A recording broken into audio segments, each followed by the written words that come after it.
happy to introduce our interview for the first couple of interviews, Ernest White. I guess he's a jack of many trades.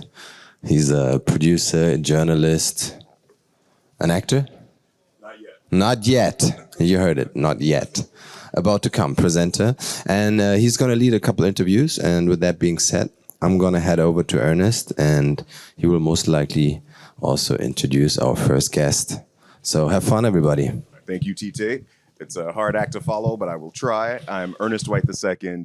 Thank you very much, everyone, for being here at AfroCannes 2025. It is still very early for those of us that have been out and about in Cannes, so thank you if you made it. I hope everybody is sufficiently caffeinated. Before we start, I would also like to thank Ms. Prudence Colong and Yanib Foundation for putting together this wonderful event, bringing together storytellers from Africa, wherever Africa may be, because it is the people, not just the continent. So thank you again for being here, everyone. And today I am with Mr. Yassine Azzouz, who is a filmmaker, producer, director, actor, now living in LA, born and bred in France, of Algerian and Tunisian descent. We are happy. I hope I got all of that right, my brother. All right. Okay. All right, we got a mic check over here for Mr. Azzouz. You can use mine in the meantime. Check. It's on. Yeah. Voila. Okay.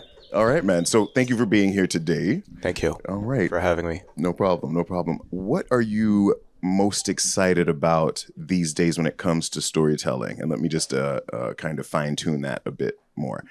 The theme of AfroCannes is Afrofuturism. And we've had many discussions over the last few days about what that means. And certainly everyone might have come here with their own definitions. So let me re-ask you the first question. What does Afrofuturism mean to you? Well, to me, it means having our own voice, telling our own stories. Our lives are so complex. Like you mentioned, I was born and raised in France from North African descent. My grandfather was born in the desert in Algeria, moved to Tunisia. My father was born in Tunisia and then moved to Paris. I was born in Paris and now I moved to Los Angeles. So I believe that definitely in the DNA, I think most African has this adventurous and savoir-vivre, when we say in French, that needs to explore, experience. I think artistry is in our DNA. So the vision is our DNA. And the vision is the projection. So basically, we are the future in the moment of what we feel, and what I feel is telling our stories. In the moment, in specific stories, we have universal, global theme that we can share for every type of angles. It's global, but at the same time, it brings that contrast of very intimacy in terms of storytelling. So basically, it's just being ourselves and have the space to tell our story. That's it, basically. How are you going to start with a mic drop for the first question? Oh my goodness, man.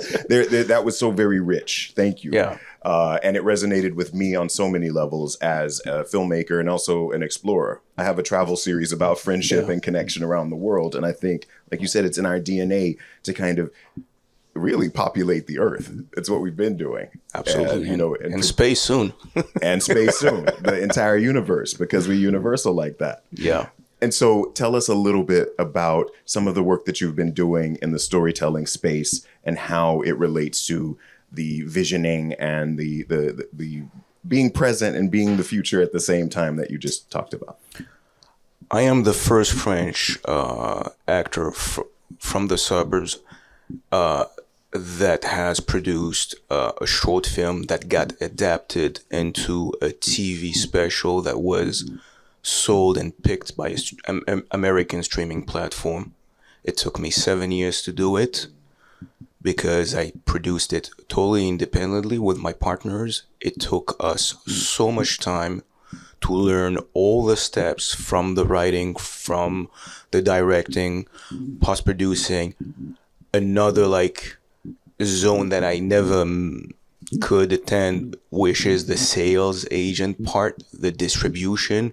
So I would say it took me 7 years to put it on American TV, but it was a 7 years course, university for every single layers of learning from post-production. Today, I can say that I have truly the experience and the mindset of a producer. So that difficulty helped me to now use those skills to put together things in a finger snap. So it was the hardest, but now I'm ready to step ahead to tell those other stories, focusing on a feature film now. No, and I appreciate you even just talking about the producer's journey that quite often is harrowing. It's disheartening. How many times did you feel like you just wanted to quit and maybe do something else? No, I didn't. But at some point, I was sleeping in my car in Los Angeles with $14 in my bank account. When I moved there, I got scammed and sent money for rent, and I was like, "Why did I come here?"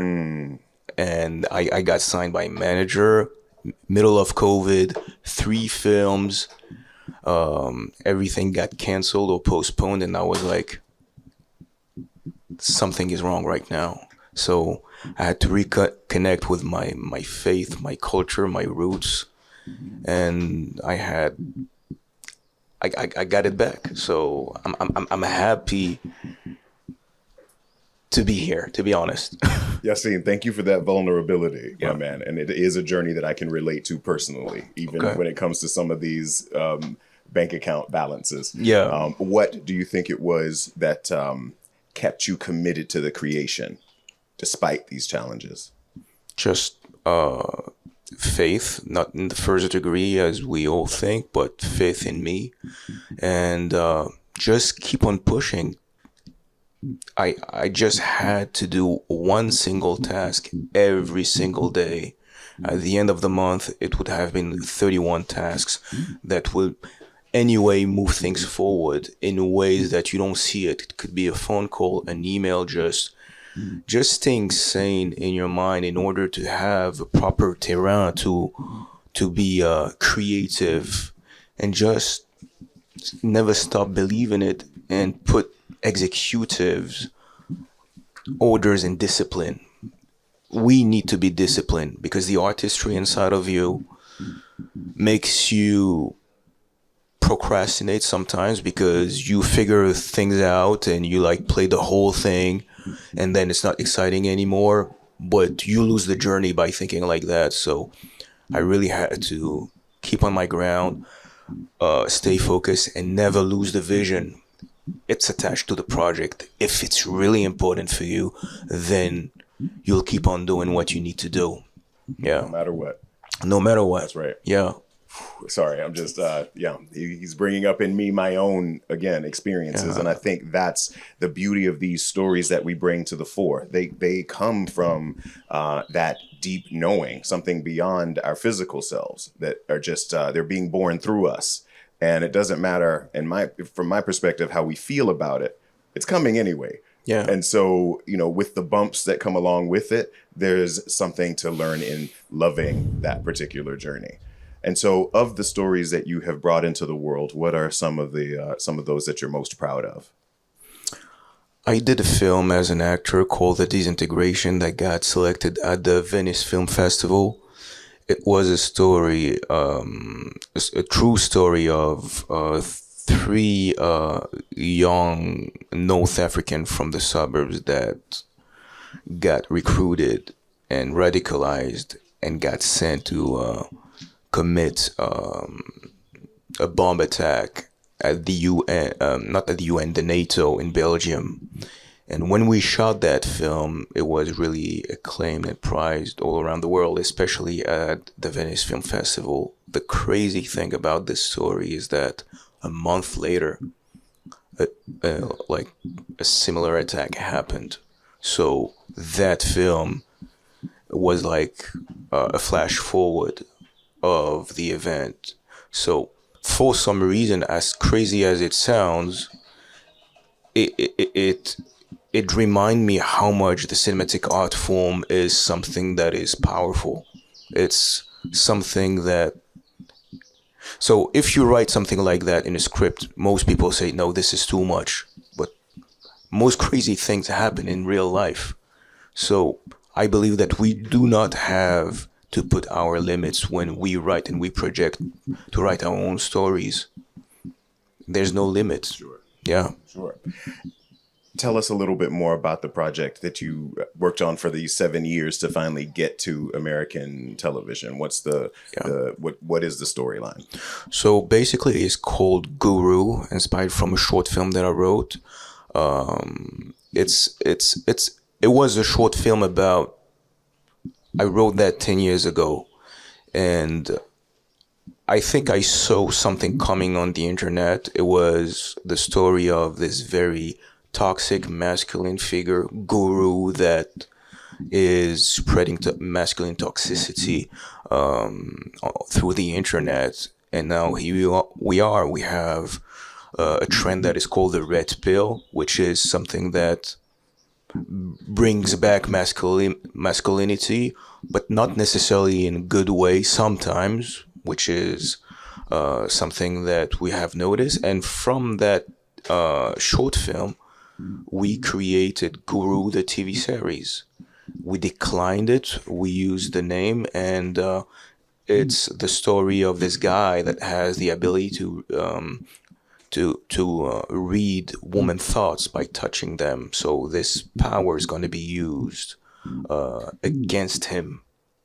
And the question that we asking is that those type of abilities and superpower, are they meant for human beings? It's a burden to know too much. And that is streaming right now on Tubi, and it's in the market film right now of Cannes, and we're selling it all around the world. And yeah, we shot with actors like Jimmy Jean-Louis, Gary Durden, Matsuo Kentaro, actor from Japan's, and from all around the world. We shot in the desert, we shot in Cannes, we shot in Moroccan desert, and it's the first project, and now up to the next. All right, Guru on Tubi. I'm excited Absolutely. to look for Yes. it. Then, as we wind down, Yassine, what advice would you have for your younger self? Keep yourself prayed up. Keep yourself prayed up. Yeah. Okay, good advice, man. Yeah. And finally, what do you have coming down the pipeline that you're excited about, that you can talk about? Yes, the most exciting project of my life right now is Homesick. Tell us more. So Homesick, SEEK. It's the story of this North African talented actor that goes and move to Hollywood, hangs out with his French expats, but he realizes that he has only problems of migrants. Overstay, no money, middle of COVID, happening during the most biggest and tremendous campaign of evacuating people, migration, deportation program of Donald Trump. So it's happening during that story. We're going to follow the reality of what it's like to have no papers, but from the angle of an African European migrant, I would say, because Americans and Europeans have no idea what the secondary room means when you come to the airport, that you're flagged, that you don't have the status to work, the loneliness of a city like Los Angeles, where I believe this is the city where you meet the most unstable people on earth. So literally, it's inspired from my story. I moved there and I really met myself there. Like getting to know myself there. There's so much distractions. You have a homeless and a Bentley crossing each other every day. You go there, you see all that richness, you see all that wealth, you see all of that. You're facing into it, you can touch it, and some people think that is their reality. So I really want to talk about that. I want to talk about the fact that we ask in those questions regarding, is it the journey, is it the destination? But in reality, what we ask and what that character finds out is that it's the company. The company is everything. It doesn't mean necessarily the company of someone, but it's the company with yourself, with your own faith, with what you relate with. This is why we call it homesick, because you travel everywhere just to find yourself. That's what we're trying to do. Man, just dropping gold nuggets.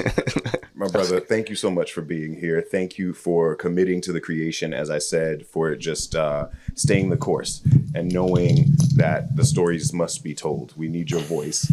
How can people find out more about you, or at least follow you on social media? Yeah, it's my Instagram, Yassine Azzouz _ YASSINE AZZOUZ. All right. Thank you so much. Thank you, everybody. Yassine Azzouz, give us a round of applause for this young man who is shining gloriously this Monday morning. All right. Thank you so much. Of course, man.